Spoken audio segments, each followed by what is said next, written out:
అన్నం ఉడికిందా లేదో చూడాలంటే ఒక మెతుకు ముట్టుకుంటే తెలిసిపోతుంది. ఈ రిపోర్ట్ నిజమా అబద్ధమా సరే 650 పేజీలు బయటకు వస్తే తెలుస్తుంది.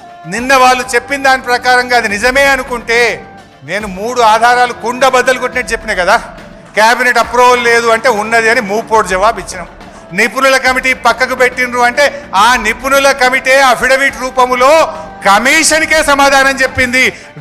మా రిపోర్టు మీదనే ప్రభుత్వం నిర్ణయం తీసుకున్నది అని. ఇక నీళ్లు లేవు అని ఉమాభారతి లెటర్ చూపిస్తే ఆ లెటర్లోనే 3వ పేజీల ఆమెనే చెప్పింది నీళ్లు లేవు అని చెప్పి అది కూడా బయట పెట్టినా. ఎక్కడ నిజాయితీ ఉంది, ఎవరిది నిజాయితీ అంటే మాట్లాడారు. మీదంతా కూడా రాజకీయ పబ్బం కట్టుకునే ప్రయత్నం. కేసీఆర్దేమో తపన, తన్లాట, ఆర్తి, నా ప్రజలకు నా రైతులకు నీళ్లు రావాలనే తన్లాట. నిజం గడప దాటక ముందే అబద్ధం ఊరంతా చుట్టేస్తుంది అన్నట్టు ఇవాళ మీరు గోబల్స్ ప్రచారం చేసి మా మీద దుష్ప్రచారం చేసింది. ఎప్పటికైనా అంతిమంగా నిలబడేది న్యాయం, గెలిచేది ధర్మం. ఖచ్చితంగా మళ్ళీ బీఆర్ఎస్ వస్తుంది. బిడ్డ నువ్వు చేస్తావా చెయ్యి, రాజకీయాలు పక్కన పెట్టి రైతు ప్రయోజనాల కోసం పనిచేయి.